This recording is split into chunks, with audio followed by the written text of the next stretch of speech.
Next on 97.1 A Ticket. Hi, Rob. Gentlemen, happy Victory Monday. Unbelievable. There you go, Rob. It is unbelievable. I'll start quickly. Champ, it's Frank Ragnow. The stuff that he does for this team, and to see him, he was almost tearing up at the podium yesterday, being like, this team gave me money or his contract or whatever, and I got to be out there and I got to perform for this team. He gets rolled up on twice. Frank Ragnow is an absolute gamer. Taylor Decker called him a warrior. Geez, that guy is something else. And then Chump, I mean, it's unfortunate you have to do it, but it's the Bills kicker Bass. That was a tough way to not tie the game up last night for them. But wide right 2.0. Yes, yeah, but Frank Ragnow, it should be the entire offensive line. They don't get they get the love because it's Detroit, and Doug likes to say they always make heroes out of the role players. We do. Well, they've gotten recognized. All of them, but yeah, these guys have finally gotten some of their recognition, right? I mean, Ragnow has been an All-Pro selection 3 of the last 4 years, and he's now. I mean, I saw stuff on Twitter last week and the week before. He's thought of as if not the best center, one of the top 2 centers in the league. You got Penei Sewell on the right side, who is, doing unbelievably well at that side. Might be the best right tackle in all of football. Taylor Decker is just rock solid on the left side, and then the guards are doing their job. I mean, it's a really well-built offensive line. Exactly, and Awosika, I'm sorry if I mispronounced that, comes in yesterday, and he steps up. He takes Jackson's spot, and it's unbelievable for those guys to get their shine, and they deserve all the praise they're getting. The team runs through them literally. So a lot of interviews with players, sometimes they can just be filled with cliches and boring. But Ragnow said 2 things after the game on the field, and you referenced one of them, Rob. And he was like, "This team and this organization paid me, and I got a big contract from them." I'm paraphrasing here. Mm-hmm. And yeah. I had to be out there. Like, this is it. And I want to make sure I'm out there. I want to be one of those guys. A sense of personal accountability. I want to earn my paycheck. It matters to me. But then the other thing he said, again with Melissa Stark, about Dan Campbell, and I went back, rewound it, and wrote it down verbatim. He's the best leader I've ever been around by far. He authentically loves his guys. The same guy every single day. I can't say enough about the man.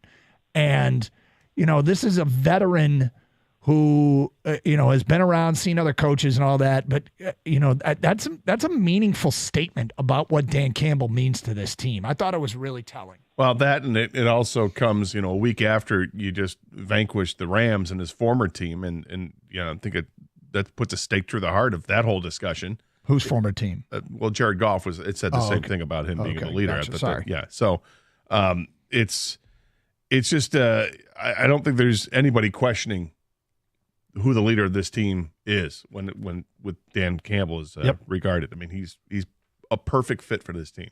I think that's one of the reasons why Ragnow went back out there. I mean, he's already tough as nails. We know this, but there's extra incentive when you believe in your coach that much, when he's that authentic, and you don't want to let him down. You don't want to let yourself down, your teammates. But when you look over at the sidelines, he's like, "You all right, man? Yeah, I'm fine. My knee's going the other way, but I'll be all right." Yep. And then he's got to go up there and stand up Vita Vea by himself. Right? I'm like, Are you kidding me? Ragnow gets hurt, goes to the sideline. They diagnose him with a torn ACL. He has surgery, recovers, and gets back on the field. Like, that's. He said he was more frustrated than anything else. He's like, it hurt his knee. He goes, when I got rolled up on, I'm not gonna lie, it hurt, but I was just frustrated. I had to get back out there. And then tells the story about his parents, that they're the toughest people he ever knew, and it's just following that example. And he's tough as hell. He's also the Walter Payton Man of the Year representative for the Lions, Pro Bowl guy, probably all pro guy. Love this guy. 248-539-9797. Ned, you are next on 97.1. What's up, Ned? Doug, Gator King. I'm just in heaven right now. Thanks for taking my call, boys. Our pleasure. Listen, I've been calling all year. I know I've been bugging you guys so much. I got my champion Chump, but before I get into that, Dan Leach's kid was sitting next to me last night. 4 kids like 14 years old. Dan Campbell? First line. No, Dan Leach. I think he works with the station. I'm not 100% sure. I don't think Dan Leach has a kid, but Or no, it wasn't his kid. It was his nephew. Okay, there you go. He was credentialed up. He was sitting next to us. He came up in the third quarter and was like, "Oh, make sure he's having a good time." The kid was loving his life. So, what a game to be at! Congratulations to him, because most of us Detroiters have been here and haven't seen a Lions game like that. Well, since last week, but what a time to be alive for a young 14-year-old kid. My champ, I'm going to go right down through it from you guys. Everybody at the station talking and keeping the hype alive for the city, right down through the organization, everybody in the organization. Sheila Ford Hamp, thank you so much. Probably not listening, but Sheila, you're doing a great job. Rebuilding the brand of this team, making us Detroiters believers. And it's just something. I mean, we've had Stanley Cups, we've had World Series. I didn't think I'd ever see an NFC Championship game, let alone hopefully a shot to go to the Super Bowl. Hopefully we're in the Super Bowl. But this is just absolute glory. My chump is going to be the people who keep on calling and dogging on Cam Sutton and dogging on the Lions. It's like, when are you ever going to get on board? We could never see this again. It could be another 30 years, and you guys are too busy, naysaying still. Get on board and start enjoying this ride. It's an awesome feeling. We're having fun. The city was explosive last night. Hey, Ned, just to clarify here real quick, your champ there, it sounded like you champed everybody. I think you just champed that. Who did you champ exactly? Yeah, just stick it to everybody.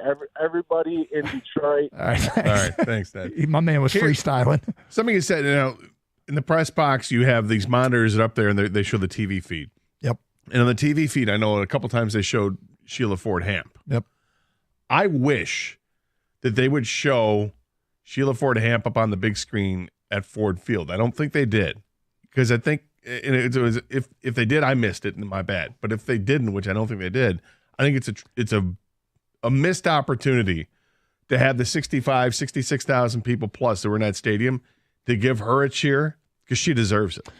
Yeah, I got a story about her that we'll get to at some point today. But yes, it's flying in the face of what we always heard about what has to happen before the Lions ever win. Well, this is somebody in the lineage that is overseeing this team ascend to, well, second to the throne at the very minimum in the NFC, but maybe even more.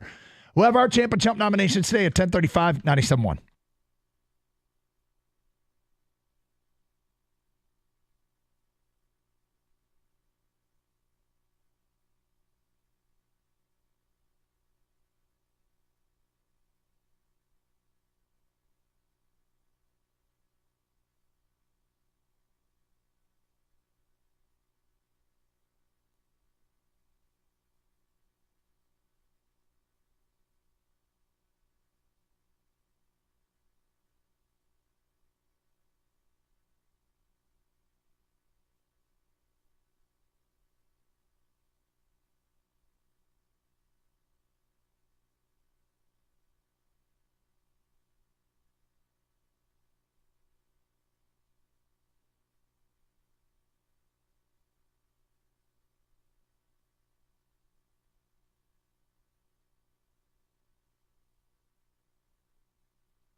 Yes, they were.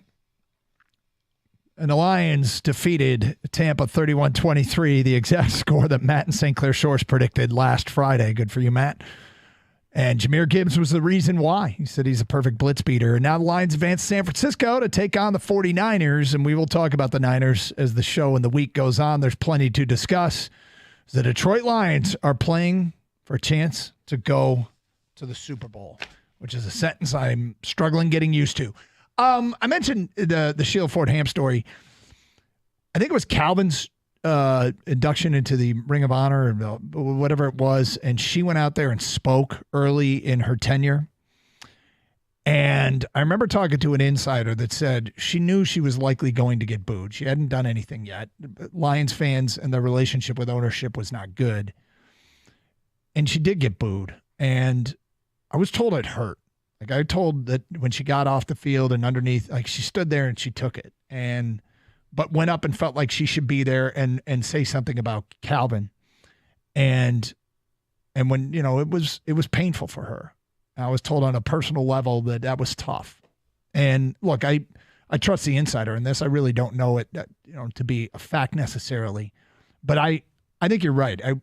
If they didn't put her up on the big screen, I mean, let's hope that she gets to step up on stage during a victory parade and Detroit can let her know how they feel about her. Well, I'll tell you, and if that doesn't happen, I hope that they bring her out in front of the crowd at the NFL draft. Yeah. And then you'll have hundreds of thousands of people going nuts. Yep. And it would be, I just think it would be a real nice thing to do because she absolutely 100% deserves it. She's the one that made the changes, got rid of Patricia, got rid of Quinn, got the right people around her, made the decision to hire Dan Campbell. Unconventionally, you hire the coach before the GM. Yep. Find a GM that works in lockstep with them and let them go. You guys go ahead and do what you're going to do. I trust you to do what you're going to do, and it's worked. And it's a fantastic run. The run's not over. They can absolutely beat San Francisco at San Francisco. I think San Francisco is favored for a reason. Okay, but it doesn't mean the Lions can't win this game, and I cannot wait to get closer and closer to this game. Well, I mean, I like to say it's simple, but difficult to do, and that is the simple job is you hire the right people and you get out of the way. Mm-hmm.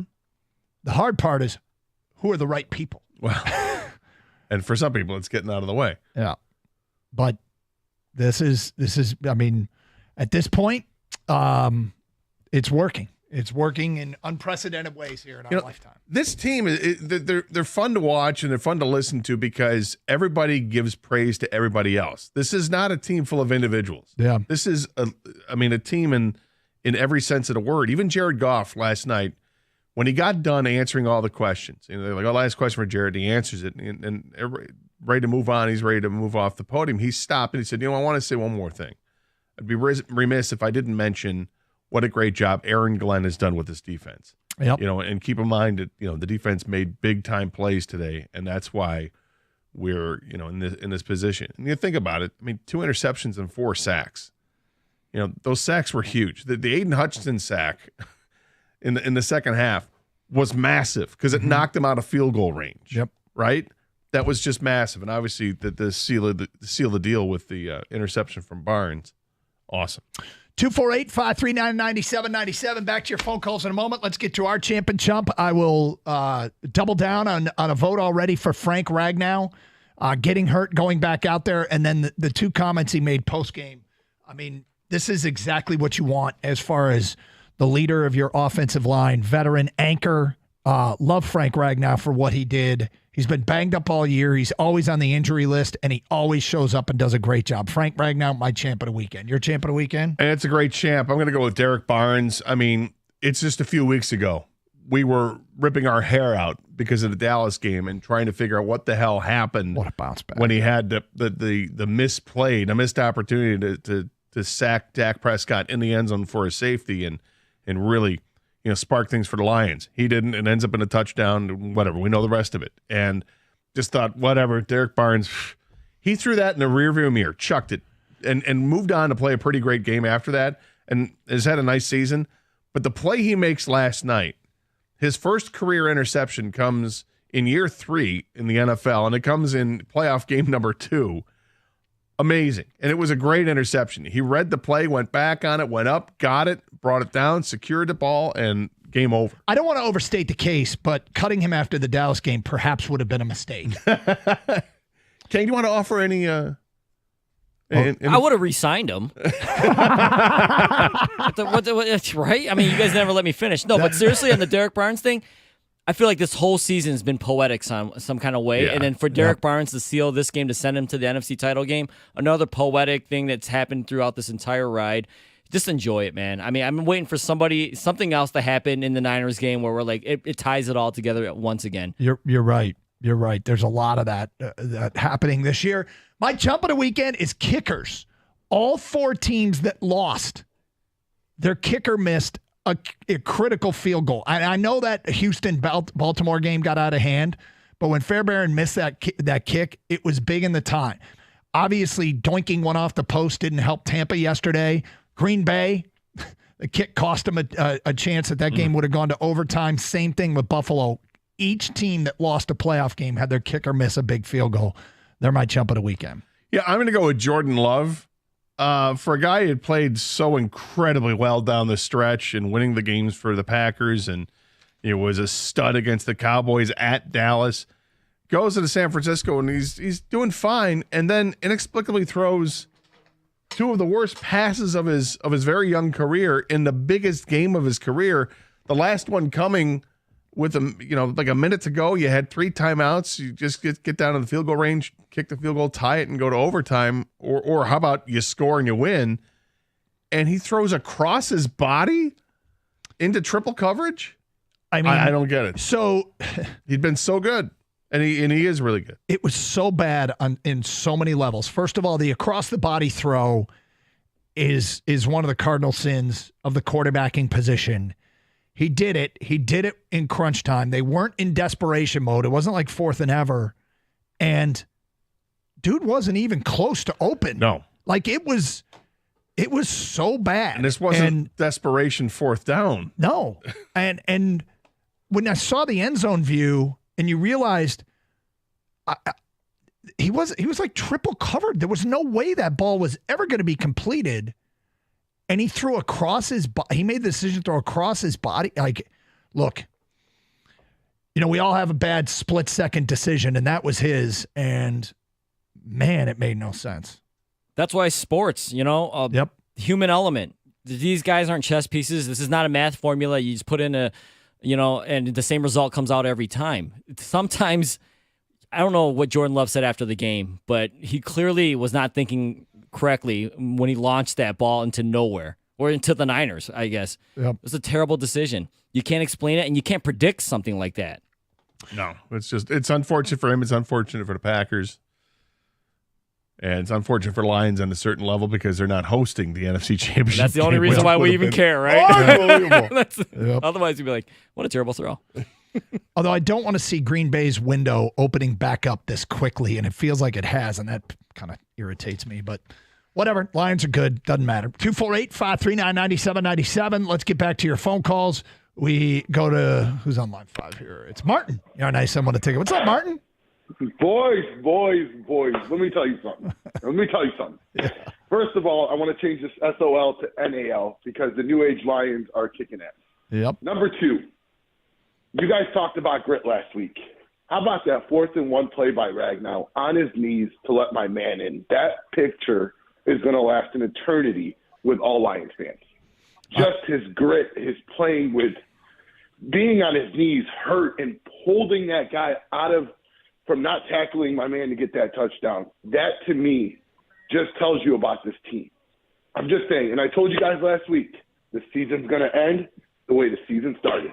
Detroit over Kansas City to win the Super Bowl. Martin, I've had that thought, and I can you imagine there was so much buildup and hype, and prior to that opener, Detroit, Kansas City, if we get a rematch to end the season and the sort of the full circle, it's unbelievable. I'll be honest with you guys, I definitely don't want to play Baltimore. I really don't want to play Baltimore. We got a game at hand first. Let's not get ahead of ourselves. Come on. I do want to play Baltimore. I do. Well, go ahead. You play Baltimore. You do what you want. I want to win the Super Bowl. Yeah, well, Champ, Ragnow, Gotta get there Chump, first. C.J. Stroud, 0-4 against the Harbaughs. I love it. All right. But that's all I wanted to say. I know the callers were calling for me last week. I want to let my people know, and all the way around the world, Detroit's going to the Super Bowl, baby. Say it with me, guys. Come on. Forward down the field. Come on, boys. Tell me you guys don't peak too early, my man. come on, don't buddy. peak too early. We got a whole week of this. But yeah, they got a shot. I'll take a Detroit-Baltimore game. See, here's the thing. The Super Bowl, when you win it, it indicates you're the best team in the NFL, which means you're better than all the rest. That's right. So if they deserve to be Super Bowl champs, they'll beat whoever's in front of them. San Francisco and Baltimore, or San Francisco and Kansas City. I'll play a combination of the Chiefs and Ravens if it means we're in the Super Bowl. Yeah. Okay? Like, I don't, like, tell me we're in the Super Bowl. Yes. That's it. But to get there, you got to get through San Francisco. Of course. Yes. Yep. Let's go. Well, Carson Anderson, 97.1.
There he is, Frank Ragnow, in the running for champ of the weekend. Detroit's loving you, Frank. Rags. It's a personal accountability. I mean, the comment post-game where he's like, look, this organization paid me. Yeah. And, yeah, I felt I had to be there for them. Like this moment. He had to be there this moment. He wanted to make that point.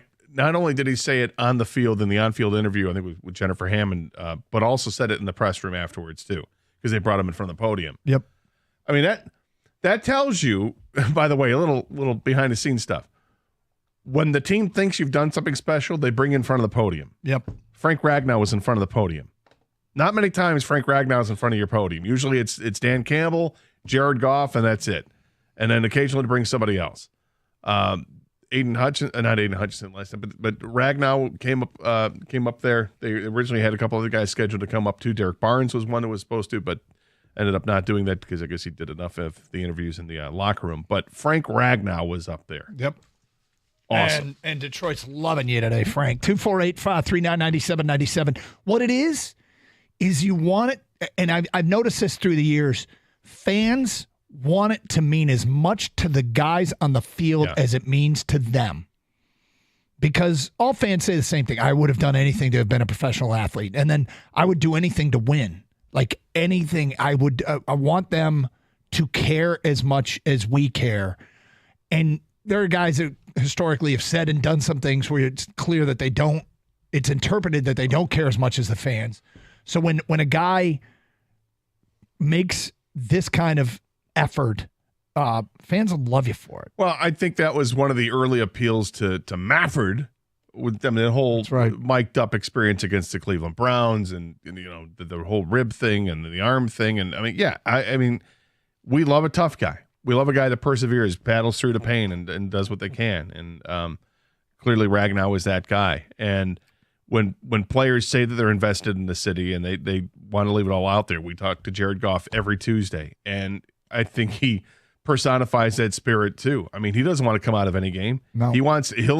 He's first to the forefront to admit he's made mistakes, and he's also first to deflect any praise and give it to everybody else. This is a team. It's so funny talking to Jared every week because I wonder how many times I guess he probably isn't. He probably isn't thinking, boy, these people don't know how to act because he's been there and done that, and we don't know how to act. And, I'm starting to figure out what to do with my hands, by the way. One of the things I think that we're all starting to do with our hands is things like high five strangers, clap, hug people we don't know. Fist bump. Yeah. The last 2 weekends, people have been tweeting me, the images and just things like, I don't know what to do with my hands, the whole, Talladega Nights thing. It's just, I didn't know any other way to describe it when we started being good because we've never been here before. So when people say like, do you guys know what to do? No, we don't know what to do. And I think Jared Goff, when he looks at it, Doug, I think he thinks, first of all, wow, real fans. He just came from the LA Rams where, home games weren't even home games for those guys. What was the Rams rating? Was it like a 14 or something like that? Yeah, when the Rams and Lions played in Los Angeles, the rating was 14. In Detroit, it was a 39 share, right? Well, so it was a 39 share nationally. I think it was a 49 share in Detroit. I don't have the numbers in front of me. I'll look them up. But yeah, I mean, the Lions and Rams played had the highest rated TV show in like 10 years on prime time. And people weren't tuning in for the Rams. They got a 14 share in LA. Usually you think big market team that's going to, and in Detroit it got whatever it was. I'm going to try and see if I can find it from last week's show sheets. But it was people are tuning in to see the Lions. Stoney came in to show us a headline that the New York Post called us the real America's team. And I don't look, that's all just kind of a fun little addendum to how great this is. But they'll like us for now. Hopefully we win so much that people start to hate us. It was a 39.6 rating and a 69 share. Nice. So of the TVs that were turned on in Detroit, 69% of them. I mean, my point was though, like is he sees how much it means to the fans. So he understands completely. It's not one of those like, dude, act like you've been here before. No, he understands, and it helps, I think, him and the team take on that persona of the fan base here. Like, hey, no one gives us respect, right? Mm-hmm. I think this team is built on guys that weren't given any respect, essentially. The sense of urgency to get this job done the sense of urgency that we have in Detroit, how much we want this, I do think is infectious, and as the team has adopted that. And hey, man, big workload Sunday at San Francisco, Huge. number 1 seed. Huge. But I mean, if you're the best team in the NFL, you know what you do? You beat all the other teams that are in contention to be the best team. Someone's going to end up on top. 248-539-9797. Let's go to Stefan. You're on 97.1 The Ticket. Hello, Stefan.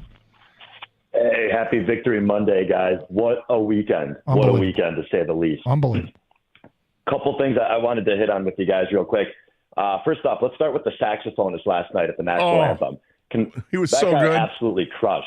I don't know. So I mean, good. And I don't know if it was televised, but if you were at Ford Field, this guy, I'm ashamed that I don't remember what his name was, but it played with all these Motown greats and played with a ton of artists. Gets up there with a sax and hits one of these final notes, not the final note, but hit one of the notes leading up to it. What do you think, Stefan? It lasted a minute? At least a minute. I was getting chills. Tears were rolling down my face. It was amazing. I was understanding the magnitude of how incredible he was, the moment that this team had in front of them, and just overall the fact that the Lions are about to potentially go to an NFC championship game. It was after he hit that final note, I pulled out my phone and went on TickPick and bought 4 tickets to San Francisco because I just knew we were going, boys, and I am so ready to be there and to go nuts. Wait, you were at the game, and after the anthem, you bought tickets to the NFC title game? Yeah, right there, right after he hit that final note. The shows were rolling through. I couldn't believe it. And I didn't get to go last week. I was out of town, so I came back for this one. And just standing there after the game in the final minutes, similar to Gator, I mean, my hands were kind of on my head, just taking it all in, like the disbelief. But I'm 38 years old. I've never seen anything like this with this team. And to be there and to experience it, it was just so special. I mean, I get chills thinking about it. I don't know how I'm going to work this week because I'm so amped up on these Lions and what we're going to do. It was so special. It was Mike Phillips is the name of the saxophonist. I just want to make sure we get that because he was unbelievable. So I'm going to pick him as my champ for the weekend because to me he was the straw that stirred the drink as they made a pour right there, and that was it. Chump, it's got to be all the naysayers, all the people that continued to say Campbell's not this or that. It's the Lions, SOL, y'all the Chumps, because you're right, this ain't SOL anymore. This is those brand new Detroit football Lions, and this team is a team. I'm sure you guys feel the same way. The way Campbell talks, the way this team embodies the city, the way this team wants to go out there and win. I mean, you or I would go out there and suit up and we'd get absolutely pummeled, but I don't care. I'll run through a wall through these guys. So I'm pumped. Let's go beat San Francisco. Let's get to a Super Bowl and let's have a season, boys.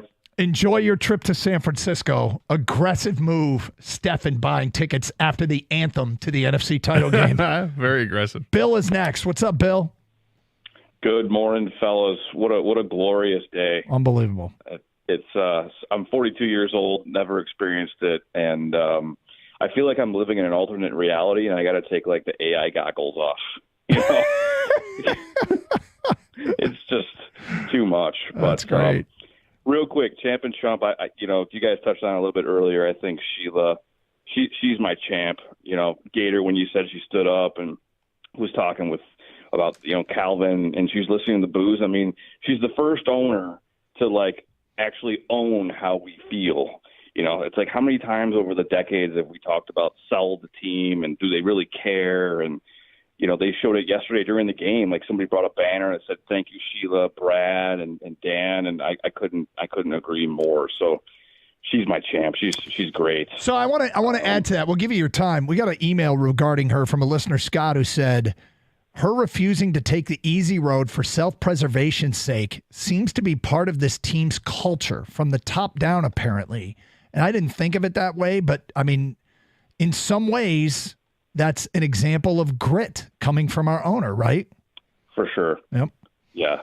Huge. I love it. I love it. So I don't want to be a downer. All right. I think the defense has done amazing. Aaron Glenn has done a great job, but I just have to say from a Chump perspective, Cam Sutton, every time they throw towards him, I cringe. I feel like the dude's maybe not constantly, but out of position, getting beat, And you saw it yesterday and a few times. And so I really hope that over the off season they focus on our pass defense. So the goal lines, I'm super pumped. He's their best cover corner, and he draws the best guy on the other team. Yeah, it's a tough job.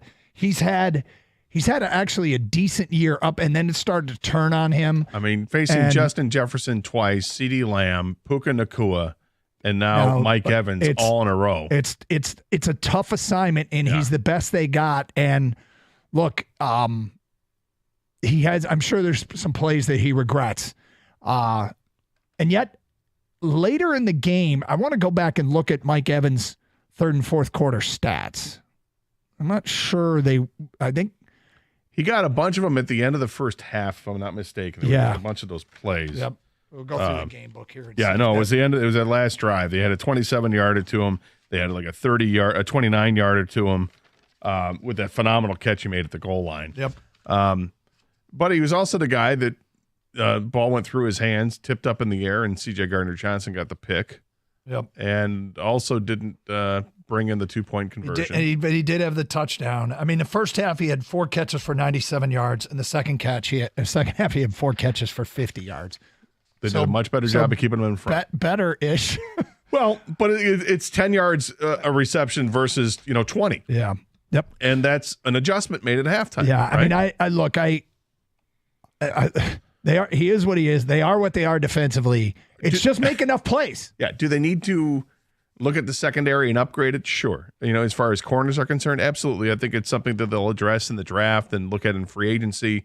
I forget if Mosley's a 1-year deal. Do they need to look at, is he healthy enough that they want to bring him back? But he is the best that they have. 97 won the ticket.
Brought to you by CGC Water Treatment. The Lions are set to hit the road for the first time this postseason. They'll be in San Francisco next Sunday at 6:30 p.m., and that means a homecoming for Jared Goff, who is from Northern California.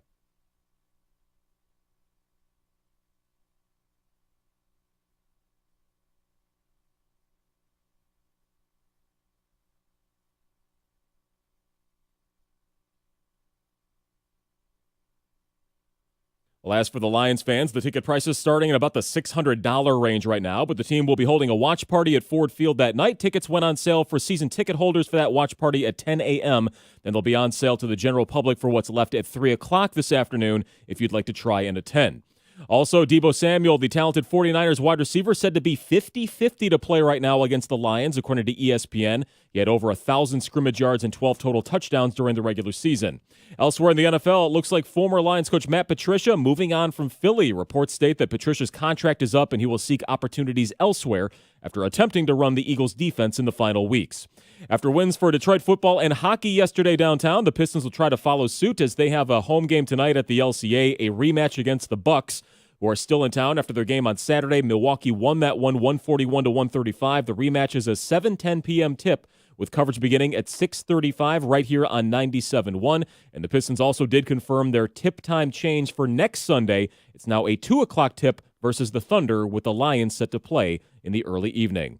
From the Corewell Health Sports Desk, I'm Chris Villar. For more, go to 97.1 The Ticket and Odyssey.com.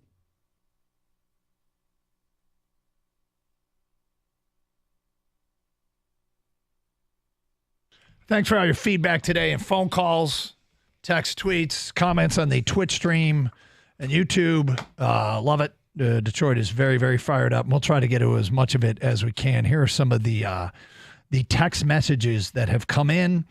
From Nate the Plumber, Champ Jared Goff for being the man. Chump the Cowboys, because who the hell doesn't hate the Cowboys?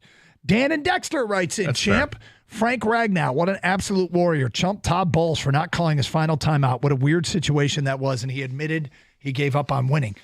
Okay, so it's an interesting strategy because they didn't do it intentionally, but they very well might have. Bowles inadvertently lulled the Lions into thinking the game was over. He had one timeout. There was a minute whatever to go, and I don't know how many people caught this. At the end of the game, minute 39, minute 33, I guess it was, when Barnes made the interception. Tampa's got one timeout. Play clock runs 40 seconds. Obviously, the Lions can run out the clock. Goff takes the snap, takes a knee at minute 33. Clock's running. Tampa doesn't call a timeout. You can run it down to 53 seconds. The Lions took the second down snap at a minute 6, which obviously they 13 seconds left on the clock. So now it's third down. The Lions take the third down snap at 37 seconds. Bowles didn't use his timeout. He could have used it then. It would have been fourth down. And the Lions would have been looking at it would have been a 57-yard field goal. Yeah, they wouldn't have tried that. So they would have punted. Tampa would have got the ball back had they used their last timeout. Now, the Lions didn't run 40 seconds each snap off the clock because once Tampa didn't use the first timeout, I think Detroit thought they're conceding, game's over. So it was a little bit of a strategic mistake by Detroit. Bowles, though, obviously didn't do it intentionally because it could be a strategy to lull the opponent into the sense that, hey, we're not going to use the timeout, game's over. They take the snaps too quick, use the timeout. They could have got the ball back. Yeah. I'm sorry, it would have been a 47-yard field goal. 47-yard field goal. They would have tried, which would have sealed the deal. But, I mean, blocked field goal, missed field goal,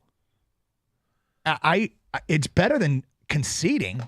Actually, if you had a chance to get a 47-yard field goal with how much time would have been left? There was 37 seconds left. With 37 seconds left, if you're kicking a 47-yard field goal, would you do that or would you punt? Because if you punt, you can pin them inside the 10-yard line, force them to go because you'd force them to go the whole field, and they have to get the 2-point conversion to force overtime. I mean, they say they trust Badgley, and 47 yards is very well within his range. But if you miss it, that ball gets spotted from where you miss it from, and they're down 8. But I would trust him to kick the field goal. But the other thing still, is, they should have used a timeout. Yeah, but if there's like, I don't know if there's an unwritten rule or not, but if both sides are kind of looking at each other, if Campbell's looking at Bowles and looking at each other like, we're not going to even bother with a timeout. Just, do what you're going to do and take the knees. And, if you're going to do it with leaving time on the clock, then do that. I don't know if there's an unwritten or unspoken thing between the two. Can't that imagine. He was just conceding that. Yeah, because it does seem foolish. It is foolish. It doesn't seem foolish. It is foolish. But it's also foolish of the Lions not to run the clock down. I agree. to zero. I think everybody got caught up in the moment, including the Lions. They should have ran it all the way down more, closer to 0 seconds before they started kneeling down. I think if they'd known, I would have ran a play or two to try to get a first down. Then if the Bucs were going to use a timeout, but had the Bucs seen what the Lions were doing, you absolutely take a timeout with that last knee. I don't know what they were thinking. Todd Bowles messed up. Yeah, this duly noted for tomorrow's interview. For what? With Jared Goff, you have this duly noted about snapping the ball early? We can't ask him about it. I'm sure they're like, yeah, I guess we kind of exposed ourselves there. Still probably would have won the game, but it wasn't 100% sure. Well, it was also intriguing that they went for two. They scored the touchdown. They went for two. Yeah. I mean, look, there's analytics that say that would support doing that.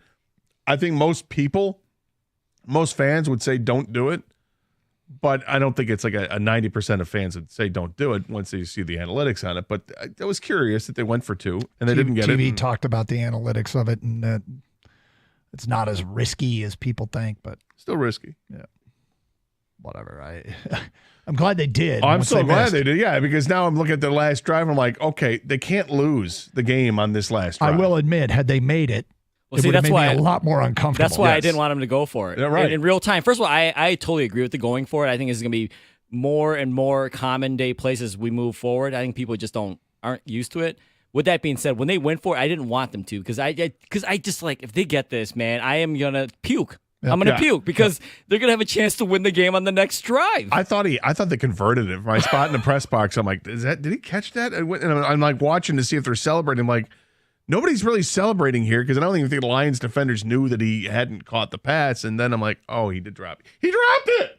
Do you guys wait now, too, as far as celebrating because of late flags? I don't even celebrate right away anymore 100%. at anything. I wait like, all right, is there a flag? Is there a flag? So the flag they threw on was Melon Fonwu at the end and called they called it initially pass interference.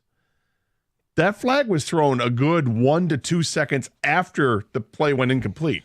They throw it, and the side judge, or whoever it was, immediately signals doo-doosh and points to the left, as if the doo-doosh, by the way, is international sign for pass interference. That's the doo-doosh, and points to the left against like, defensive PI. And I'm like, okay, well, that's a late call for PI. And then they're talking about it, and then they say penalty for they initially called it pass interference, then they changed it to defensive holding. And I'm like, wait a minute. If it's defensive holding, you're not going to throw the flag in that late. And he clearly said it was pass interference. Now, when you review the film, I think it was defensive holding. But that call had to have come from the booth that it's defensive holding. I don't know. There's no way that you're going to convince me that side judge who threw the flag initially said that was defensive holding when he signaled douche to the left and then called it. They told the referee, and the referee calls it in front of the crowd as pass interference. So it's the right call, but he just didn't throw it for that. It was refreshing to see illegal hands to the face. Oh, that call has haunted the Lions, I feel like, for years. Yep.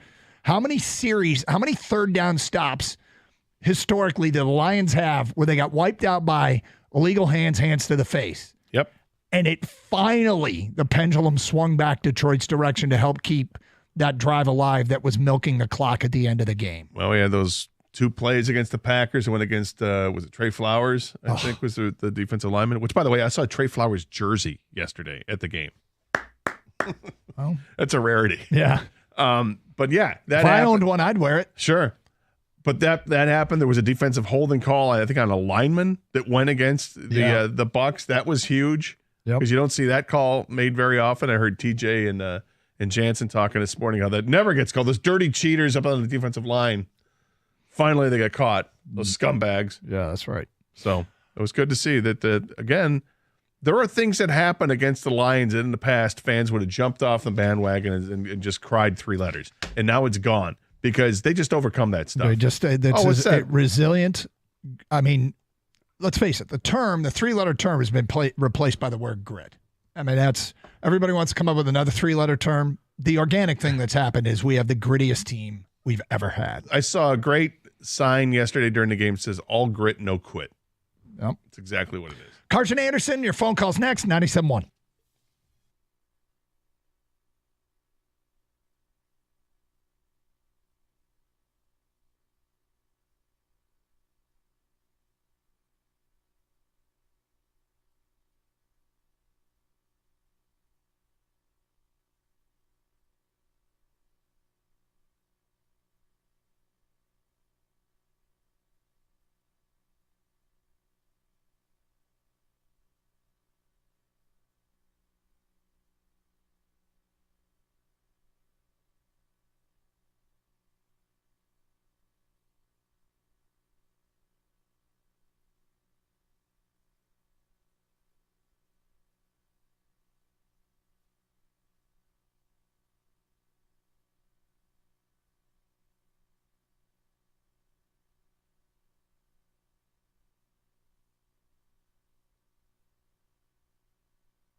It's Frank Ragnow talking about what they do to get him ready for every game. He's had to deal with injuries, it feels like the last few years of his career. Foot injuries, ankle injuries. I feel like he goes to bed and wakes up with tape on his body. Like he's right there's he doesn't remove it ever. Like this is a guy that probably has his legs shaved all year long so the tape doesn't stick to the hair, right? Well, he's got that. There's this thing that's like foam wrap you can put on. Yeah. Just pre-wrap and that's it. We do have some breaking news, according to Tom Pelissaro. Well, that's NFL. From the NFL Network. 3-time Pro Bowl tight end Zach Ertz is signing with the Detroit Lions per sources. Ertz will start out in the practice squad with plans to potentially elevate him for the NFC Championship game. Well, that's not bad. That's... I mean... Well, Brock Wright's out with he's got a broken forearm, so he's out. And they even had, was it Frisker? Is that the other guy they brought up? He was active yesterday, I think. It's apparently Ferkser. And we've called it wrong. We've been calling it by the wrong name. Hey, look, our bad. Guy's doing his job. Good job. To the Ferkser family, we apologize. And we'll see if Ertz is up to speed or not. He was banged up this year with the Cardinals, right? So let's hope that he's healthy and get into game shape quickly enough. Because the name alone, you hear it and you're like, oh, that guy. Wait a minute. Huh. Wasn't he really good? Yeah. 3-time Pro Bowler? This is one of those deals where, I'm not particularly optimistic. There's a reason he hasn't been signed. Correct. Waiting for his opportunity, Doug. But if you look at like James Houston not impacting this team yet, is there any chance next week that Ertz Sunday's today? Is it? I hope you so. Keep hanging on to that. Well, yes. I mean, each week, hanging on to it. Truthfully, there's a better chance each week that he could play closer and closer. Yeah, and again, as badly as I want to see him play, I completely trust the coaching staff to know when the right time is to say, okay, go in there. Because last year he didn't play for the first 9 games of the season. And then, here's game 10. All right, let's unleash him, see what he can do. Okay. Or game 11, whatever it was. Gator, Zach Ertz is going to make more of an impact for the playoffs in the Lions than James Houston is. He might. Good to see Sam Laporta. No worse for wear. 9 catches. I mean, that guy's all grit too. I love this team. Come on. Are you kidding me with this team? They're unreal. Think for a second what Brad Holmes has built in 3 years. What he and Dan Campbell have accomplished in 3 short years. You are backed up against the wall. Hey, guess what? Before you get excited about free agency, your quarterback wants to leave. I'm sorry, what's that? Yeah, your franchise quarterback he wants to go. I got to trade him. Yeah, you got to trade him. Good luck with that. Okay. And what do? Spin it into first-round picks, extra pick, get Jared Goff. We got to, do a little reclamation project. Let's boost his confidence. In the meantime, I'm going to draft the best tackle in football. I'm going to go draft some other guys. We're going to get him a wide receiver he can work with. We're not going to take him in the first or second round. We're going to wait till the 4th round here. Unbelievable what they have done. Every player on that team, with the exception of very few, have been hand-selected by Brad Holmes and Dan Campbell. 248-539-9797. Let's go to Aaron. You're next on 97.1 The Ticket. What's up, Aaron? Hey, man. How you doing? Great. First-time call, but very long-time listener, and following the Lions' ascent over the course of the season has made the Michigan winter a lot more bearable. So thanks for keeping everything so positive all the time. I just want to share a message that my dad sent to me and a bunch of our friends yesterday. I think it really contextualizes the way that a lot of Detroit fans are feeling right now. So if it's cool, I'd love to share that. Sure. He said, in January 1992, the Lions had a young, great offensive line and awesome skill players, including Barry Sanders. We were absolutely ascendant. I watched the Lions dismantle and crush an equally young, great Cowboys team coached by Jimmy Johnson to advance to the NFC Championship game. Total blowout. I watched that game at your mom's parents' house. We were dating. We were 24 years old. The Lions lost in the ensuing NFC Championship to the Redskins, but the sky was the limit. Then disaster struck at every turn. The Fords and our GM wouldn't pay our players, no salary cap then, and guys walked. Our great O-line, Mike Utley, was tragically paralyzed in 91 on the field of play.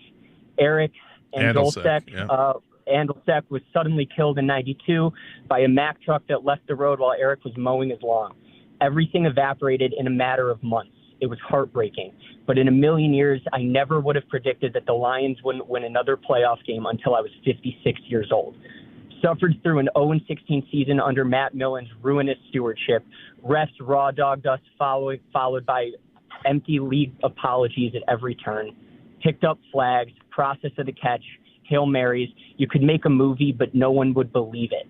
Last time Lions won 2 playoff games in a season before this year, 1957. We take a ton of crap, but this is a great city, and we have waited for years for this. I would walk to Vegas if we make the Super Bowl.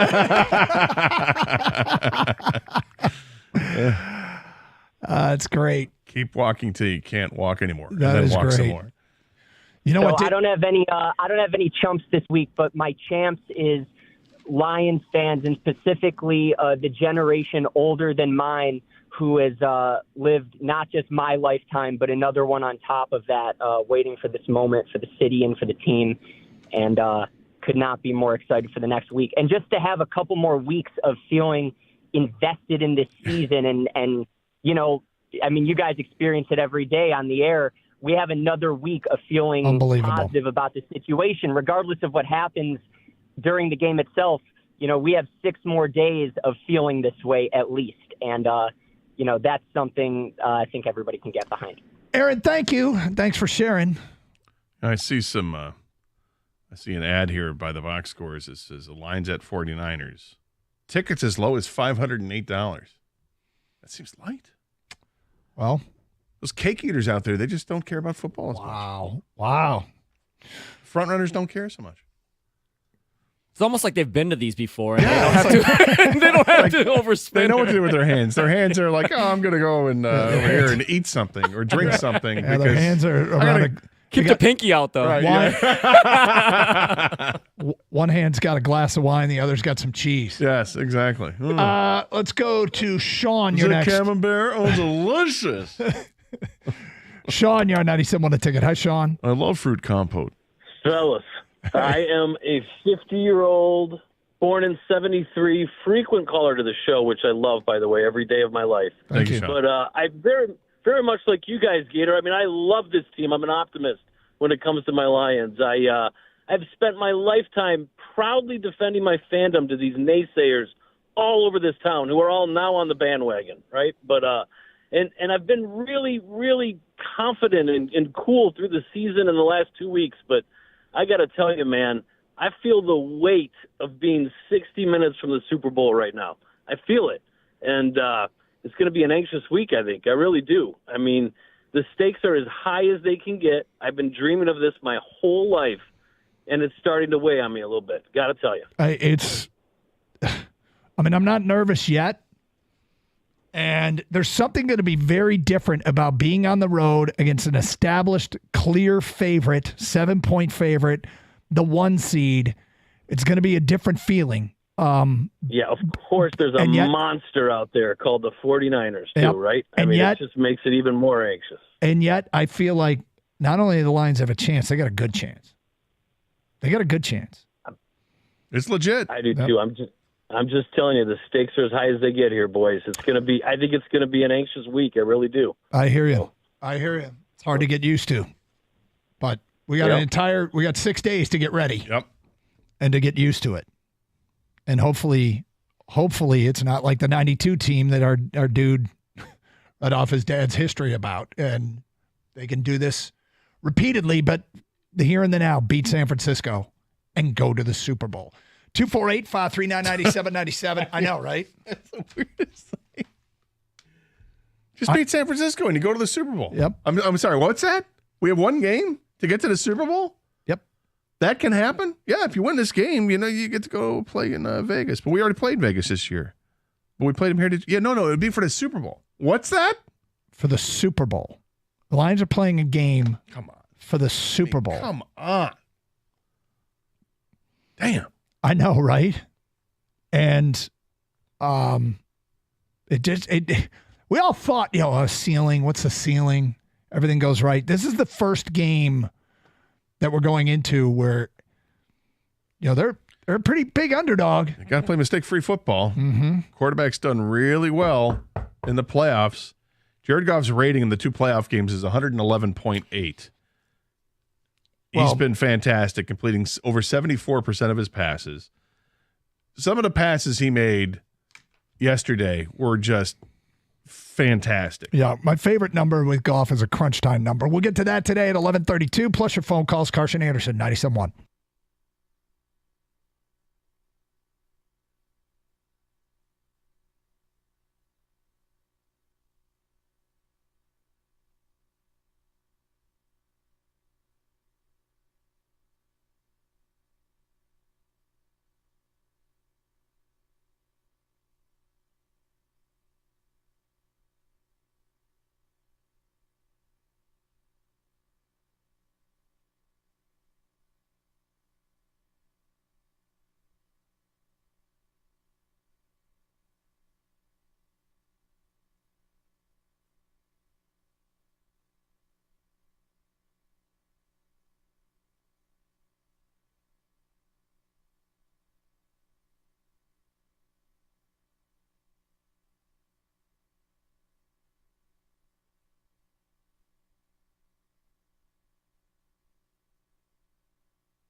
Who would have thought? I would like to remind everyone there is no cheering in the press box. There's in the play-by-play booth. Watching a game next to Stoney is it's great. Stoney's awesome.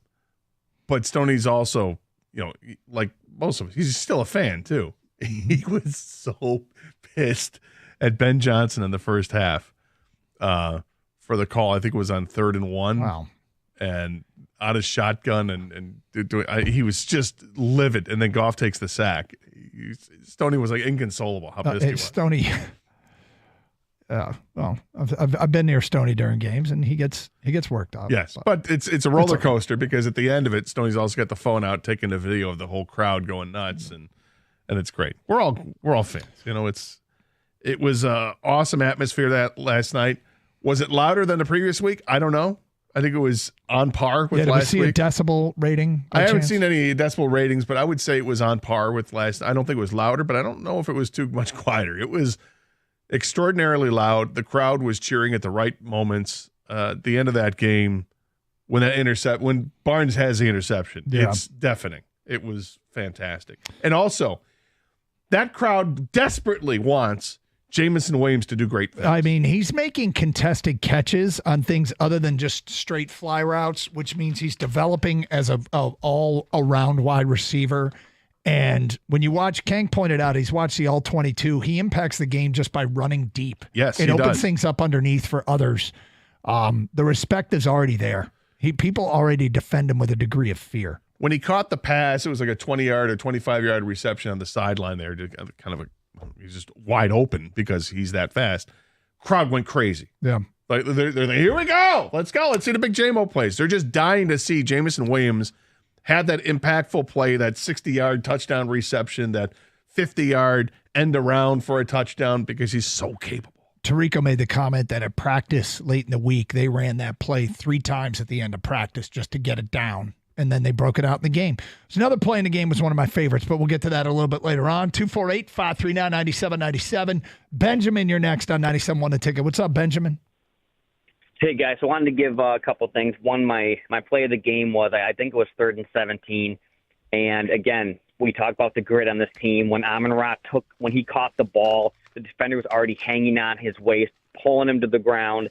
He fought through 2 more guys. He knew exactly where he had to get to. And, that play, and there were so many during the game, but that play embodied the grit of the team. It was their ninth drive for the Lions. It was the one that it was the 89-yard drive, 10 plays, 89 yards. It was 3rd and 15.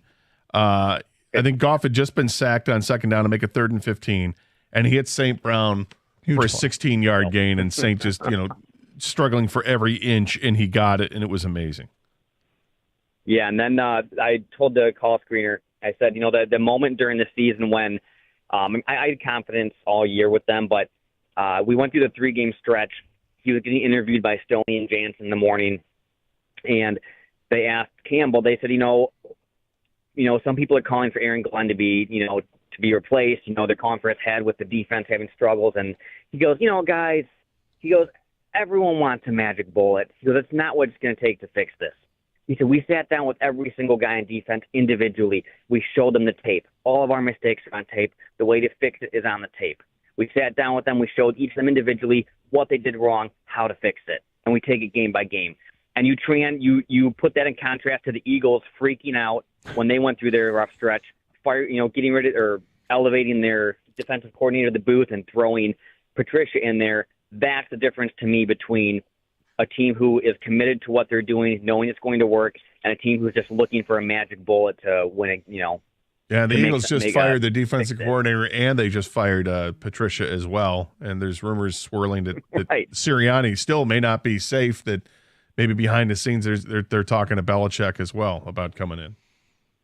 Well, it's all worked out for us. 248-539-9797. How about the touchdown pass to St. Brown? The touch on that, the catch, the whole That's dropping it in a bucket from 20 whatever yards away. It was a thing of beauty. And I mentioned the clutch numbers for Goff. The 4th quarter, he hit his first 11 passes for 131 yards and a touchdown. When the game was on the line, he was at his best.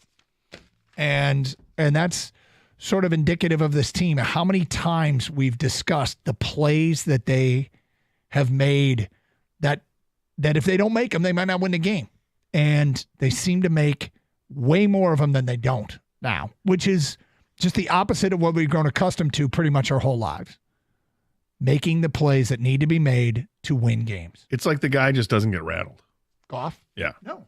What he said his superpower was, and that's team superpower, is the ability to move on from mistakes and make the next play. 248-539-9797. Dennis, you're next. What's up, Dennis? Oh, hold on. My bad. There you go. Hi, Dennis. Good morning.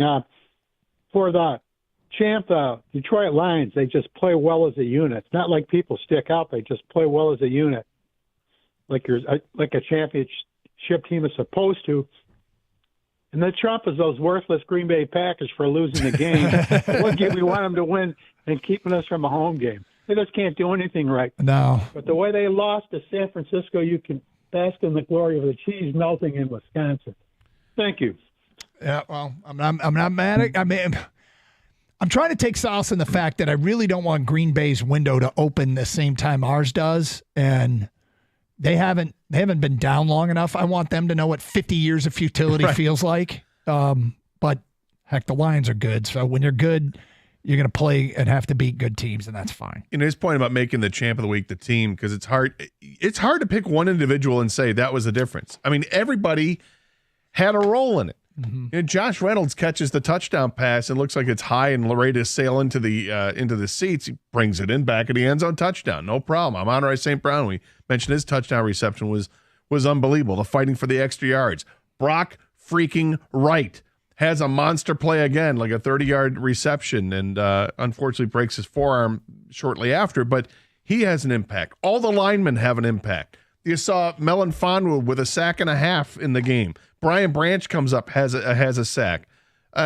Everybody making their plays, and then the guys you expect to, like I mentioned, St. Brown, and you expect Jared Goff to make plays. Aiden Hutchinson has a monster quarterback sack that keeps him out of field goal range. And then I think it was on the Branch sack that he just collapses the one side and allows for the blitzer to come in and make the play. It just, everybody, to a man, Derek Barnes at the end with the plays. I mean, everybody has a role in it. You know what that is, Gator? That's coaching. Yeah. That's putting guys in the right position to succeed. That's 100%. putting guys in the right position to excel to what they do best. You know, Brian Branch is great at the line of scrimmage. They open things up for him to blitz and stop the Melon Fonwu has been, this guy's Ronnie Lott all of a sudden, right? You put him at the line of scrimmage. They blitz him all the time.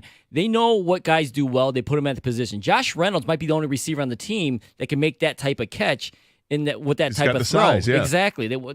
Campbell's got like 4 nicknames for him, right? And one of them is like the Serpent or something. I don't know. Whatever it is. They put those guys in those positions. St. Brown, the fact that he's smaller and strong, I don't know if another receiver catches that short of the first down on that 3rd and 14 and is able to stay upright and get the extra 2-3 yards to get a first down. Everyone is put in a great position to succeed. And it's Dan Campbell, it's Brad Holmes. And when St. Brown drops the one pass on 3rd down, I couldn't believe it. Everyone's like, what just happened? And like, not one person is going, oh, bench him. No, everybody's like, God, no. Give him the ball right back because he's going to make a play, and he does. 248-539-9797. Josh, you're next. What's up, Josh? What's up, fellas? How y'all doing? We're I'm great, doing great, Josh. First of all, nice victory Monday. Very nice. Nice. So I got 2 champs, 2 chumps. First champ, Sheila Forehemp, of course. She got the right people in the right place. That's number 1. Yep. My second champ is the fans. I was at the game last night. That place was rocking. Yep. That place, my ears are still ringing. It's awesome. From how loud it was. And I got to hug my mom, who's been a Lions fan forever, and watch the tears come down her eyes. The last time she said that the Lions won a playoff game, I was turning 1 years old. I wasn't 1 yet. I was turning 1. My chumps, the kicker from Green Bay, 3 feet, bro. You missed it by 3 feet. And the offensive coordinator from Green Bay. You was killing them with the run. Why you start throwing the ball? Well, they're, I'm sure, crying the tear of regret. regret. A minute left at the in the end there. They're crying the tear of remorse into the pillow of regret there because there's a lot for them to regret. Say in that that again. game. Say that again. Crying the tear of remorse into the pillow of regret. There it is. You like that? I do. It's not original. I don't know where I heard it, but I love it. It's true. I mean, Green Bay has a lot to regret today. A lot to regret. So does Buffalo. Thank you for the phone call. True. Hey, during the winter, the last thing you need is plumbing issues. If you got them, call CGC Water Treatment and Plumbing, 855-339-4242. CGC will send one of their plumbers out quickly. If you're tired of running out of hot water, call CGC Water and have them install an Navien tankless water heater. We did. Love it. No more running out of hot water. Plus, we reduced our energy consumption. We're saving money. Call CGC Water and get 10% off the installation of a Navien tankless water heater from CGC Water Treatment and Plumbing. You're authorized. Independent Connecticut dealer.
There's our guy, Jared Goff, Carson Anderson, 97 The Ticket.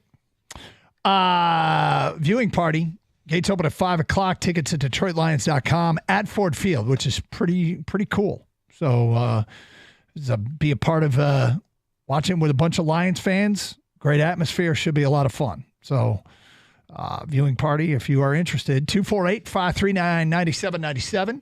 Viewing parties are fun.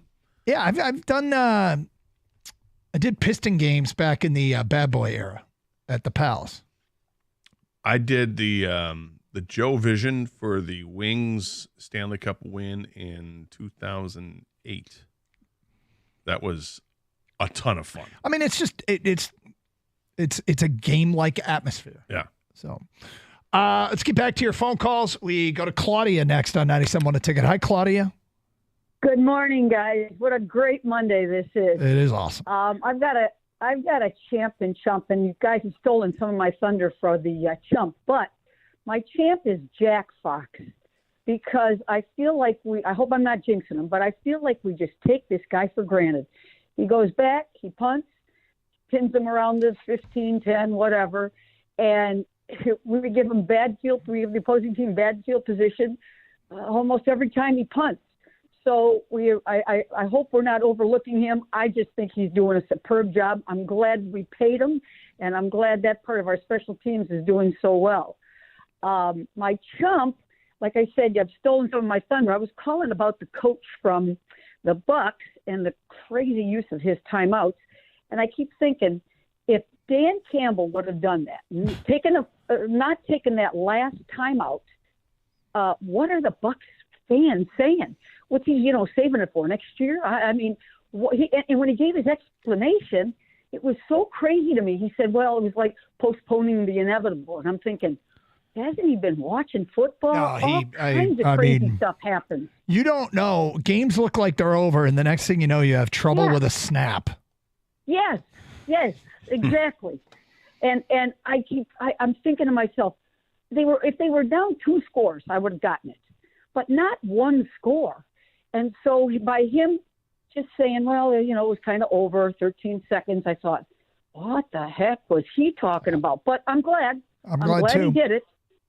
So it was a very, very exciting game. I'm 70 years old. I have been watching the Lions. My family's had season tickets. So now my grandkids are into it, and I'm loving every minute of it. That's cool. So my kids and my grandkids, we're just loving this. So thanks, guys. Thank you. 248-539-9797. I want to take a second and give props to Kang's hat. His Lions hat? Yeah. Got the hat. Although, didn't you have, I thought there was something else on there. It fell off. Okay. I got too excited. Okay. What was on there? It's like a little white, puffy little circle. These winter hats, they all have like the ball. Yeah, it that fell ball. off? Yeah. Really? I don't know what to do with my hat. Well, you can see Kang's hat. If you're watching on Twitch and YouTube, go to twitch.tv, search up 971 The Ticket. Go to youtube.com, search up 971 The Ticket. Thanks, Gator. My mom likes my hat, too. Solid, man. I saw her this week. She's like, oh, I like your hat. When did the white puffy ball fall off? Like a couple segments ago. I looked earlier. Right? Like, where is it? You put it in my backpack. Why, should I just tape it back on like Frank Ragnow? How does it fall off? I've never seen one of those things I don't know. Off. You know what just happened there? Kang just lost a kneecap, but he's still going. That's right, man. I get back up. He's showing grit. Take a hunk. Fight right through it. Mm-hmm. I don't care if you got one ass cheek, 3 toes, and no ball in your head. You just keep going, man. Gonna drag it in the water. Gonna drag it in the snow. All right, man. Let's go. Hilarious. We got snow now. Let's go to Vern. You're next. What's up, Vern? Gentlemen, so first, my champ and chump is prefaced with an apology. So I would like to champ Frank Ragnow, of course. He basically summoned his inner Isaiah Thomas when Isaiah scored 43 points on a broke leg. I think the bone was poking out. That's the type of grit that we have in this city because of Isaiah Lord Thomas III. So my chump is myself. As my wife says, hurt people hurt people. And for the last 20-some-odd years, ever since the Barry situation, I've been hurt. I've been rooting against. I've been very down on the Lions.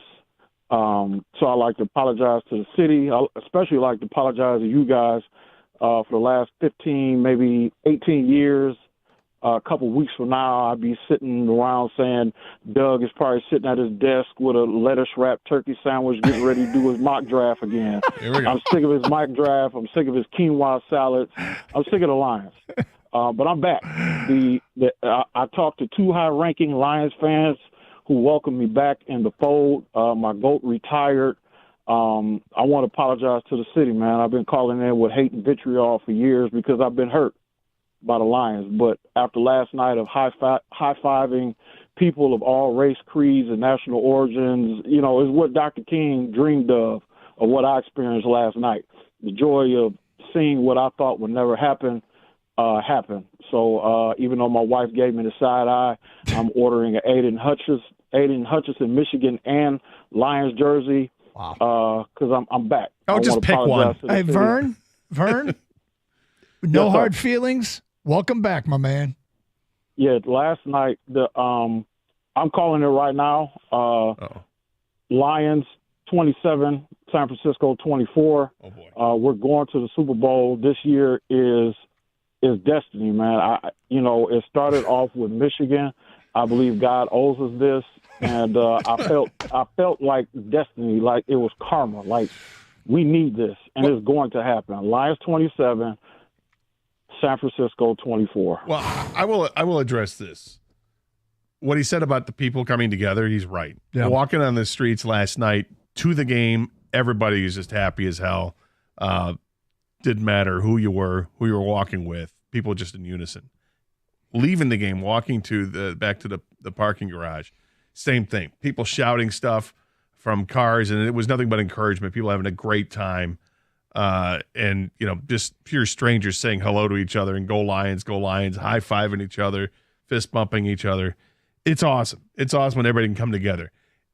It's too bad it's we don't get another game here in Detroit. That was the last game of the that we'll see at Ford Field in the 2000 or in this from this season. But wow, the way it's brought maybe the city together a little closer, it's awesome. This has just far-lasting effects. The way that everybody's been pouring out the emotion over the last couple of weeks. I mean, last week, the first playoff win in forever, right? Now it's a second one, and they're playing in the NFC Championship game. It's still surreal to think what could happen on Sunday if they win.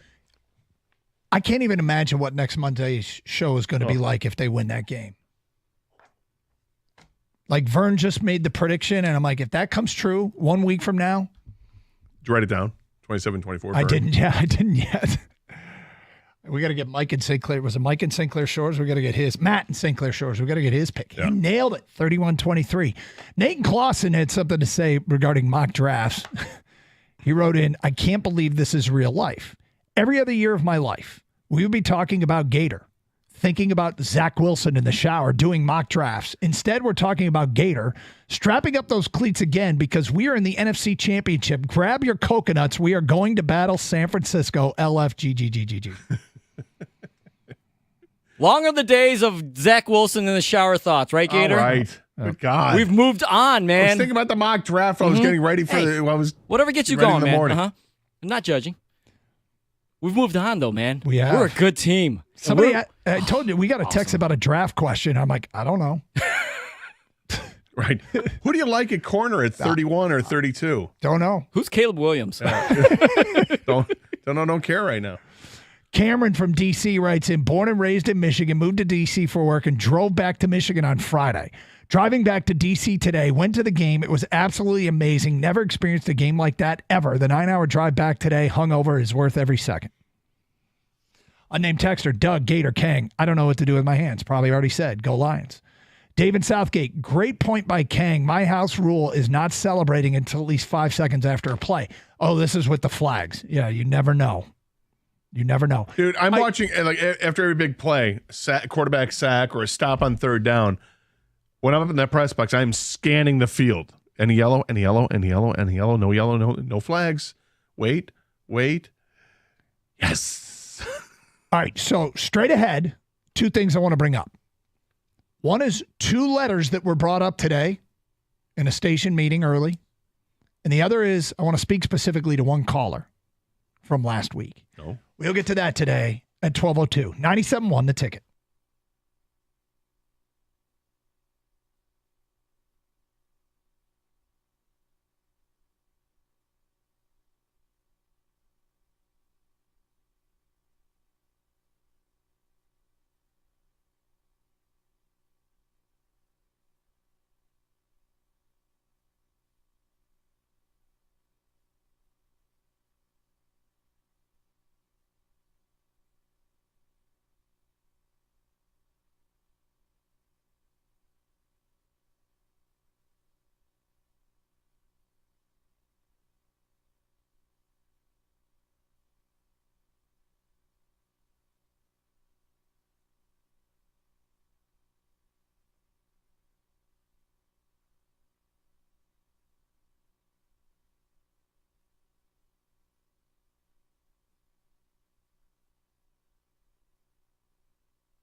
All right. you want me to start with the 2 letters, Gator, or do you want me to start with speaking directly to a listener? Let's go 2 letters first. So if Vern, who just called, if his prediction comes true and the Lions win the NFC Championship game, there is discussion of, here at the station, of perhaps doing shows from Las Vegas. Get a little ahead of ourselves, but okay. Yep. You got to lay the foundation, right? Sure. You want to know what the 2 letters are? I do. RV.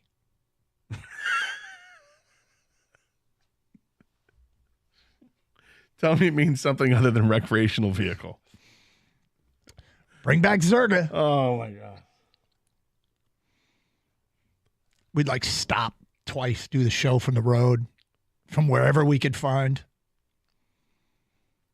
I mean, if you're asking me, would I be down for another road trip in an RV to go from Detroit to Vegas this time? Yep. For a Super Bowl effort. And if we left Thursday after the show. I think we'd leave earlier than that. So we do this show Thursday on the road somewhere? Or are we talking Radio Row type thing? No, we're talking about driving for 18 hours, pulling over, doing the show, driving for 18 more, pulling over, doing the show, and then finishing the drive. RV. For people who don't know, we took an RV to the Super Bowl in New Orleans, whatever year that was, the Harbaugh versus Harbaugh. It was 2013 or something. It was a wild story. The whole thing, everything about it. The best was doing the show from a RV sales parking. We just pulled off at a random exit, and there was this big RV super center there. RV Emporium in Sandersville, Mississippi. And we did the show from their parking lot, and it was wild. We interviewed some locals. But they couldn't have been nicer to us. Nope, they were great.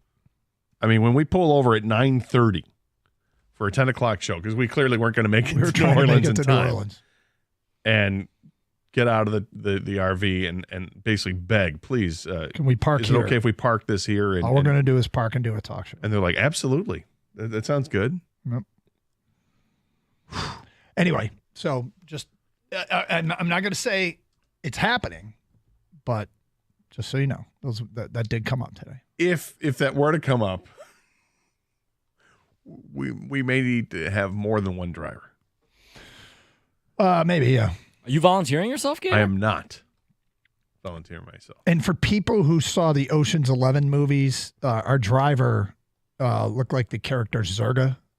I don't know. You say that. I don't know. Look, I love the name that you just call him Zerga. Mm-hmm. I'm not sure he looked like Zerga, but he had a sound to him. I don't put up with that. Well, what did he do? He got he was upset in New Orleans. He then had to spend some time in New Orleans as well, and we didn't see him much, but we saw him the day of the game because we had a tailgate outside the RV at the Super Bowl. And didn't he get he got bilked out of $4 for the there was some kind of a pass that he had to get on the trolley. the trolley. And he was about to be charged an extra $4 or something like that. And my man was a man of principle. He went and argued it. Didn't he go to the transit authority office something like to get his $4 back, and then said in a very gruff, no nonsense manner, "I don't put up with that," and swore. And we're like, "No, you don't. No, you don't. You're not taking his $4." Yeah.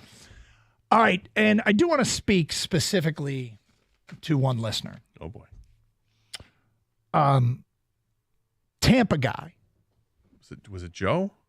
Who was listening to the show last week as if he was some sort of World War II radio specialist intercepting enemy communiques, and called up to us to talk about how wrong we were about how the game was going to go.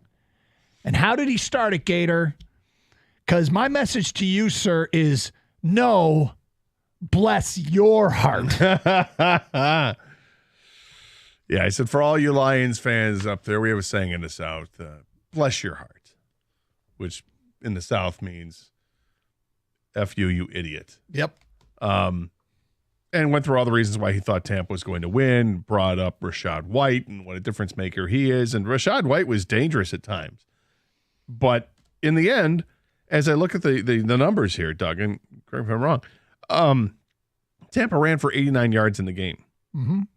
Now, it's almost a 6-yard average. They did some things on the ground. But it was 89 yards. Yep. It wasn't enough. They threw for 349 yards, but they turned the ball over a couple of times. There's only one number that matters. Well, in the end, it's just the score. 31-23. 31-23, Yep. yeah. Do you think I'll ever see that beer? He gave me the Lions plus 2.5. You remember that? It was Bramosa? Was that what he called it? Sounded like it, yeah. I'm like, from name alone, I'd like to try it. Do I think I'll ever see that? No, I don't think so. Look, he was trying to check Lion fan. That's okay. He's Buck fan. That's fine. Yep. He was reasonably respectful. Reasonably. But in the end, he started it with the code, bless your heart. But I think he was also kind of poking fun at it because he said, we have a saying in the South. And we kind of laugh at it. Yeah. Wow. But in the end, the Lions win it, and it just doesn't matter. You know, Baker Mayfield played a really strong game and then was called upon to continue that strong game with a minute left or a minute and 50 left or whatever it was, and he couldn't do it. He threw an interception that he immediately regretted, and I'm sure Tampa fans and Baker Mayfield fans for years have seen that same expression time and time again. I still think he played a hell of a game, and it's I'll give him credit for being a much different quarterback second half of the season. But the Lions were too much. The defense got dialed up when it needed to be. They got home on their blitzes. They sacked him 4 times. He was under tremendous duress. The second half of that game, I don't think he was as good. You mentioned the Mike Evans numbers, how those had changed. You know, Mike Evans went from averaging 20 yards of reception to averaging 10 yards of reception on, I think, at 4 for 45 in the second half, or 11, whatever that is.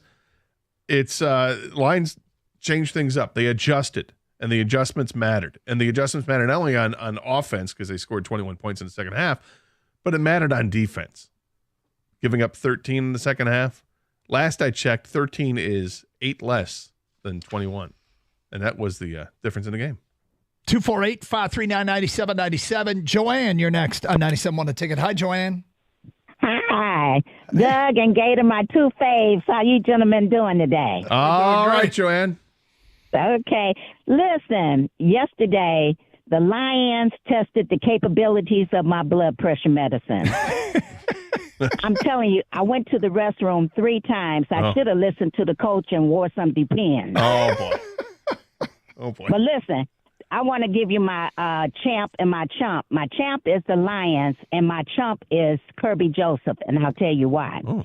Kirby made a tackle over a young man and stood over him. Listen, if that had been me, I would have kicked him in his privates, and he'd be singing like Mariah Carey. Oh, boy. They could have threw a flag on that for taunting. You know, we don't need that. We've come a long way, and if he doesn't want to go with the ride, go to the practice squad, because we're no longer the black sheep of the NFL where they can't get rid of us but wish we'd go away. Do your job, go to your spot, and shut the hell up. I like it, Joanne. I'm with you on that. No need to entice any referee to reach into his pocket and throw the yellow hanky. We don't need to see that. When Jahmyr Gibbs scored his touchdown run, it looked, and he stiff-armed Antoine Winfield, who he faked out of his jock to get the extra yards and get the touchdown. That's Pro Bowler and all-pro Antoine Winfield.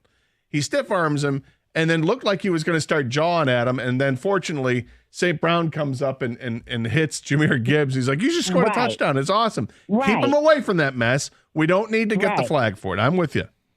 I saw that, and that's what I'm saying. You got a job to do. Do your job. I mean, everybody saw him tackle the guy. It was a good tackle. Why are you going to stand over him? Well, look, he didn't get the flag. That's the good news. So I hope if the officials told the coaches or told him, hey, don't do that, as long as you don't get a flag, it's because it's not worth it, certainly. Who's your champ real quick, Joanne? The Lions. There you go. Yeah. Hey, always good to hear And from you, you guys, Joanne. can I have 2 champs? You guys, because you know I love you. And the Lions. Well, we love you too. Oh, stop. Yep. Okay. Don't stop. And go Lions. Go Lions, Joanne. Go Lions. You know the and Lions. I'll talk to you next Monday, rain or shine. All right, sounds good. The Lions actually got away with another one, I thought, too, taunting. C.J. Gardner-Johnson. He flipped the ball back to Baker Mayfield. That was like right in front of the ref. I don't know if they just missed it or cut him a little slack, but he intercepts that ball, goes out of bounds, and he just flips the ball right to Baker. And Baker caught it, and I thought, uh-oh. It would have been after the interception, but still, you got to worry about that stuff sometimes. There's a whole bunch of stuff that got second-guessed, and in the end, it's all worked out. We'll get to that today at 12:35, plus more of your phone calls and feedback, more of your Champ and Chump votes. 97.1 The Ticket.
I was just watching a highlight of the Jahmyr Gibbs touchdown run again.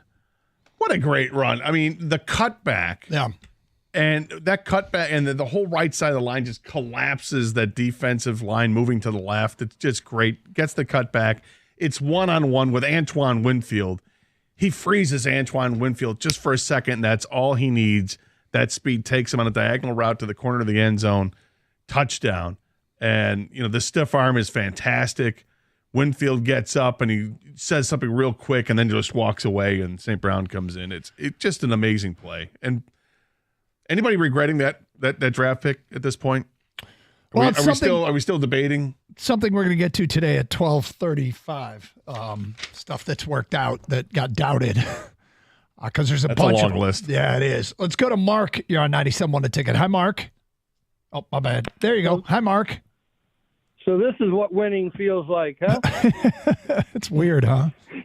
It ain't bad. Anyway, Gator mentioned a key play I thought was the Brock Wright thing, and then he jukes the DB and he's running down the sideline. But I just want your quick comment on how smart or how stupid was the play to Craig Reynolds, 4th and 1, and they give him the ball.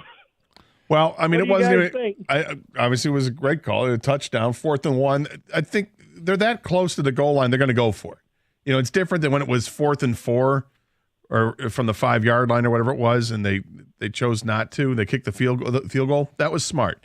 When you got it at the 1, you're trusting to get the 1 yard. And with Reynolds back there, I'm sure that Tampa's thinking, well, they're not going to run it with Reynolds. Reynolds is more of a blocking back and hasn't really seen the field since the Raiders game. Yeah, he played 5 snaps on offense yesterday, including that 4th and 1. And look, Dan Campbell said after the game, he's in there for that reason. Like that was their guy in that situation. That obviously has proven whatever they needed to see, that he would be the guy they would trust on 4th and 1. Yeah, he says he's a downhill runner. That's what he does. They expect him to score, and they did. They just, again, all grit, no quit. Boom, end zone, touchdown. Kevin's next on 97.1 The Ticket. What's up, Kevin? Hey, gentlemen. Thank you for taking my call. Sure. Great Monday, man. I'm just speechless. We all are. Right now. And, I've never called in to do my champ and chump. This is my first time, and I've been listening to you guys for over 30 years. So Sheila, right? That's needless to say that she deserves that. But I want to use my champ chump to get to the heart of it all, right? My champ's going to go to the Lions fans like Vern, who can call in, ask for forgiveness. Which he doesn't need to do. It's interesting that he felt compelled to do it, right? Right, and that is the fans that brings to the heart of it all, right? Now, my chump's going to go to the caller a couple of days ago that took offense to Dan Campbell and what he said, and he was going to go to the game and cheer for Tampa Bay. I know you're out there listening, buddy. You're the chump, and so and I appreciate it. And that was just so people understand. That was a caller was upset that Dan Campbell had said, "Hey, anybody that's not that jumped off our bandwagon, we don't have room for you anymore." He was right. upset with those fans that had given up. But just so people understand. And then he look. He said in the call, "I think I might root for Tampa," and it's like, wow. I'm just I want to being make a shout out. Super sensitive or taking himself too seriously. It was my thought. But. What's your shout out? My shout out is for as long as I've waited for the Lions to do this, I've waited for 97-1 to elevate and extend their season. And it happens. And I'm like, great, now 97-1, I can, listen in. And they've done so good that they've left you speechless and you guys don't know what to do with your hands. So both true. Use your words. Yeah. It's been fun, man. And Kevin, I've said it. I've said 2 things that I really believe. One is it's like having a job in a whole different industry, getting to do this with a winning football team, making their way through the postseason. And it also feels like we finally have an NFL team, which we obviously have had, but we've never experienced anything like this. It's really difficult to wrap our head around. This is a part of history. This is a part of history. You guys are a part of history. Take that RV. I'll drive you guys. I'm all for it, man. It was a I'll drive blast. you guys there. Probably dangerous thank as you for hell. taking the But call. I'll hang up and listen. All right, thanks, Kevin. You know, we don't know what to do with our hands, but the good thing is we have a new sponsor, and it's Laughing Clown Malt Liquor. King, thank you for that. is that from The Laughing Clown Malt Talladega? Liquor, that was the sponsor on the Talladega Get Laughing Clown to sponsor our RV? That's right. You know, one thing about the RV trip that I don't know if we talked about much is on the drive back, I wake up, and we all wake up. It's like early in the morning. Yeah. We were in the dentist office, that one. Is that where it was? Yeah. Because Zerga got so tired he had to pull over. Right, which I don't blame him. I mean, he's the only No. guy driving, and he's driving for 15, 18 hours. So I need to pull over. And we're in some office park. You know, It literally was. Dr. Rakestraw or whatever his name was. Dr. Rosen. Yeah. Yeah. And We're like waking up. What time is it? It's like 6:48. I have no idea where the hell we were, whether we were in Kentucky or Ohio or Arkansas or Like someone's coming up to the RV. They're going to knock on the door. Don't answer it. Zerga's out. Zerga needs his 90 minutes. Let's get back to your phone calls. Who do we got next here? Stacy, you're on 97 the ticket. What's up, Stacy? Great show, guys. Thanks again. I listen to you guys all the time. I've got a quick shout out to Paula. I love her. Listen, your caller ahead of me, but hard to keep up with her. Yeah. Is it Joanne? You mean Joanne? I'm sorry, Joanne. Yes, my that's bad. okay. Okay. I'm sorry. Champ and Chump? Yeah, I'm sorry. It's okay. I've lost it here. Champs are all the bandwagon jumpers. Because they're coming back in droves. Even my wife, who never used to watch a football, is swearing at it. The kids are all around on the TV watching it all, and it's fantastic to watch the city just turn Honolulu blue. And then Chump, as I've called before, I've been Lions free for about 15 years. Work got me into the Packers, and I was over on that side of the fence. But now, when it came right down to it on Saturday night, if the Packers won, I'd love to see the Lions beat the crap out of them. So. There's my champ. There's my chump. And the one last thing I wanted to mention is when Baker Mayfield was being tackled and his shin bone went down, and Dan didn't question that call. I thought, oh God, don't let this be one of those. Yeah. Yeah, because the next play was a touchdown pass. I'm not sure I quite understand his champ and chump. He wants to champ the people jumping back on the bandwagon. He wants to chump himself because he became a Green Bay fan and then wanted Detroit to beat Green Bay. I didn't quite understand that. I do agree with him. I am glad that wasn't a play that haunted us. Now, in real time, with potential delays in the TV broadcast and not having access to be able to slow it down like they eventually did, those calls are much harder to make. But, I mean, if they had challenged it, it looks like it would have been overturned. I misspoke. It wasn't a touchdown the next play. The next play was 4th and 14 that they converted. No, I think it was a touchdown. Was that wrong? Play. Yeah, no, I think you don't need to apologize. Well, they definitely converted something positive. That's why it made it hurt more. Yeah, there was a 4th and 14 complete pass to Evans. Yeah, but that was in the fourth quarter. This was in the third quarter, right before their touchdown, wasn't it? I think it might have been a touchdown. Yeah. Was it the screen pass right after that? Yeah, it was. The It was screen pass? second. Yeah, it was. You had it right. It was second and 10 from the 12, and Mayfield threw an incompletion. Whereas shin was down, it didn't get reviewed. Next play, 3rd and 10, they had the perfect play call against it was blitz up the breaker. middle. Yeah, C.J. Gardner-Johnson came in on a blitz and they hit White. Yeah. Well, here's the thing on that, though. You're right. It is very hard in real time. But you guys have watched as much football as I have. More times than not, they're down. You have to challenge that play. I thought right away you got to challenge it because when they slow motion it right in the replay. There's an ankle, there's a knee. I mean, it's like more than 50% of the time they are down when they release that ball. It just doesn't look like it in real time. So in that situation, I'm like, please challenge. And it was obviously too late, and then he scored a touchdown right away. And as a Lions fan, you're always thinking the worst. You're like, oh my God. Don't let this be the play. Right? Yeah. And they overcame it. They did. They overcame and won. Carson Anderson, 97-1, the ticket.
So being at the stadium was kind of because you hear the volume gets turned up there. That wasn't turned up for the radio's purposes. They didn't have somebody riding the levels and say, let's pump it up to make it louder. That actually happened in the stadium. I mean, it got, I feel like the referee wanted to play to the crowd. I feel like we should champ a little side champ to Bill Vinovich, the official that did that. It was hilarious. Yep. That's right. There is a social media post that I think we need to talk about because it should go all over Allen Park. We'll get to that today at 12:50. In the meantime, I said stuff that's been second guessed that we need to discuss. Let's talk about the common belief that Goff's not the answer at quarterback. I don't know how many people believe that. Brad Holmes certainly did. You were open to it. I give you credit, Scott Anderson. But has he ever won over this city? In some ways, this makes the relationship 10 times better. That somebody who was dismissed, who was basically, as you put it, scapegoated for the Rams' problems. And your motivation, I mean, I'd like to say you're a deep-thinking football mind, but really you hate Sean McVay or severely dislike Sean McVay. But understand why. This is it.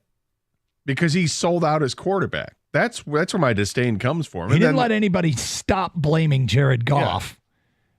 Yeah. And, hey, man, Goff looks like he's I don't want to go too far down the road and read too much into this, but I'd say is ending debate about a contract extension.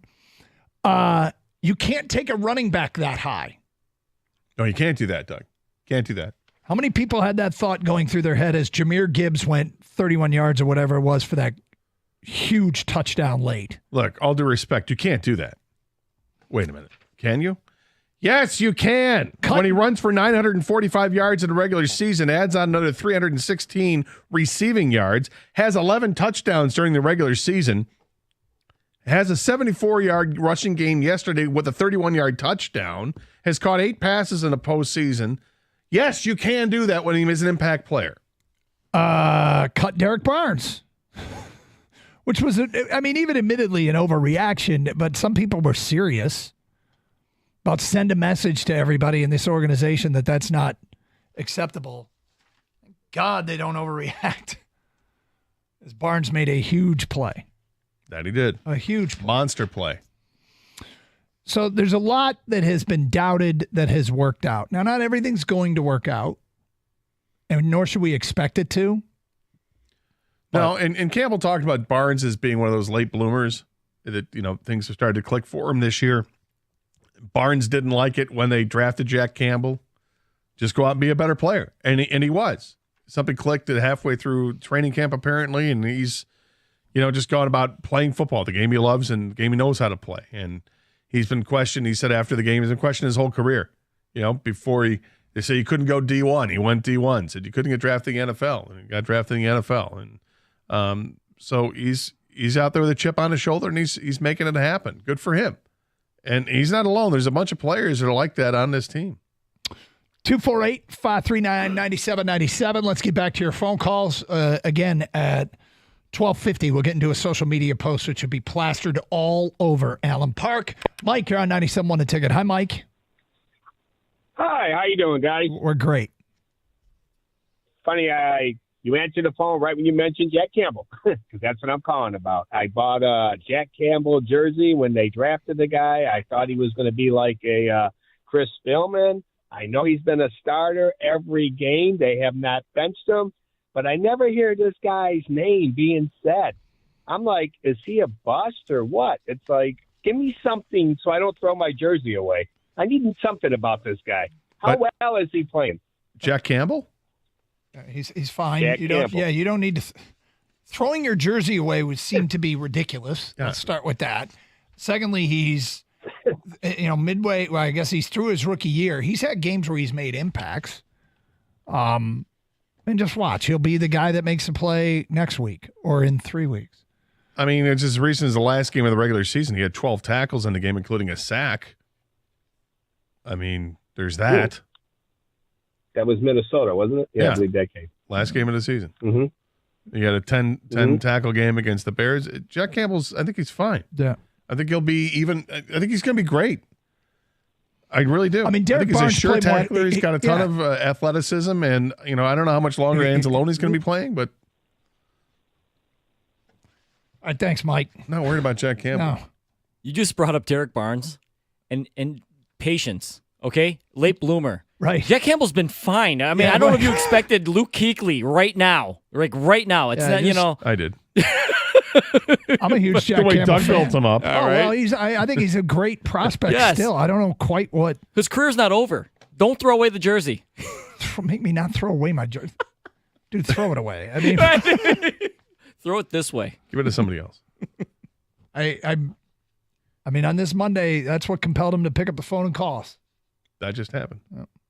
Whatever. 248-539-9797. Who's next here? Tony. 97.1. Hi, Tony. Hey, man, how y'all doing? We're good. Hey, listen, I was the guy that called y'all and said my son, I had a bottle in my son's mouth in 91. My son was born September 91. So literally, I had a bottle in his mouth with the Dallas game and a bottle in his mouth with the Washington Redskins when we lost that. And I went away. I was hurt.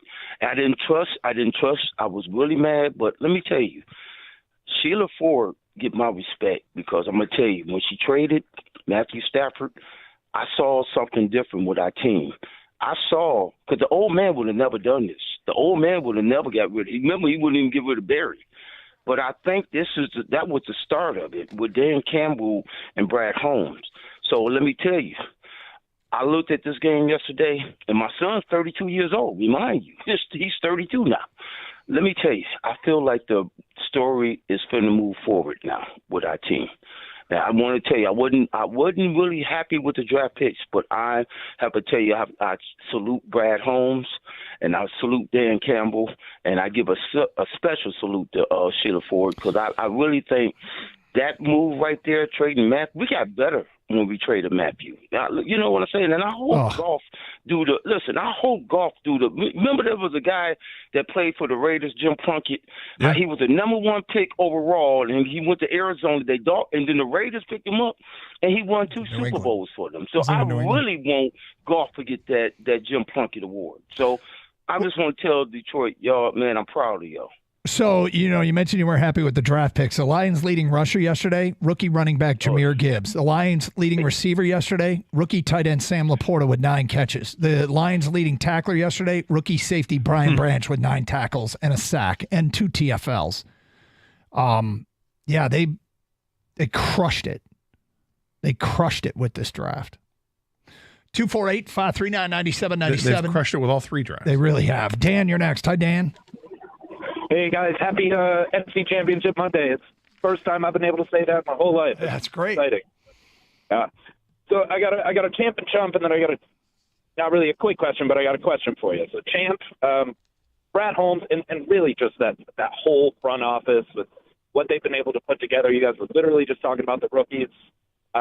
It's awesome, and it makes me excited for the future. Yep. Chump, it's a little bit tongue-in-cheek, but the Packers, it would have been such an outstanding storyline to, beat the Rams and then come back home and beat the Packers, just literally slaying all of our demons. It would have been cool, but obviously I'm happy either way. I'm disappointed because we don't get a home game, but whatever. I mean, you gotta work to win a Super Bowl, and this is this is part of the work. Go on the road and beat the 1 seed. Yep. So, quick question. Yep. Going forward, what are we going to do with all these contracts that we got to extend? Me and my buddy were talking about it last night. We have so many top-tier players. We're just not going to be able to pay all of them what they are going to demand and what they deserve. You hope. Fortunately, the cap does go up. And Disner is apparently staying. Is that correct? The cap sounds guy? like, yeah. I mean, what you have to do is you're going to have to let some people walk. And my guess is big contract, big money guy like Tracy Walker, who's getting part of the healthy scratches. They'll get back that $8 million or whatever his cap hit is. Probably have to let Romeo Quara go, who's got a bigger cap number.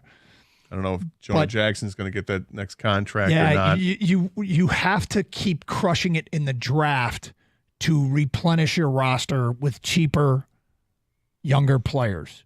But you will have to make some decisions There's some because tough there's some decisions monster coming up, contracts but- that will come out the next couple of years. I mean, you got some great like March questions that I don't feel compelled that much yet to answer in late January, but I you're agree. right. Those are questions this March and next March that are going to be tough to answer. Did they just get better by signing Zach Ertz? No, seriously. I don't know. They just improved I can't be wrong in this. They just improved the roster. I'm always a bit leery of thinking that a guy who can come right off the street and be better than what you had. Like there's a reason why he was on the street, but he had played half the season. So it's not like they're, pulling Gronk out of retirement. I mean, they got Zach Ertz, who played a little bit in the first half of the season, got banged up and then asked for his release so that at some point he could hook up with a contending team. Who knew that he was going to hook up with that contending team the week before the NFC Championship game to be the Detroit Lions? But I can't help but think they just got a massive upgrade. It's not just an upgrade. When you look at James Mitchell being out, Ferkser is elevated to this team. Ferkser, right? Brock Wright out with a broken forearm. You're bringing in a multi-time Pro Bowl tight end, Super Bowl champion, Zach Ertz. So now you get more Super Bowl experience as well. A guy who's been there and done that. A guy who knows how to prepare for all this. Well, let me put it to you like this. It's an upgrade. I'm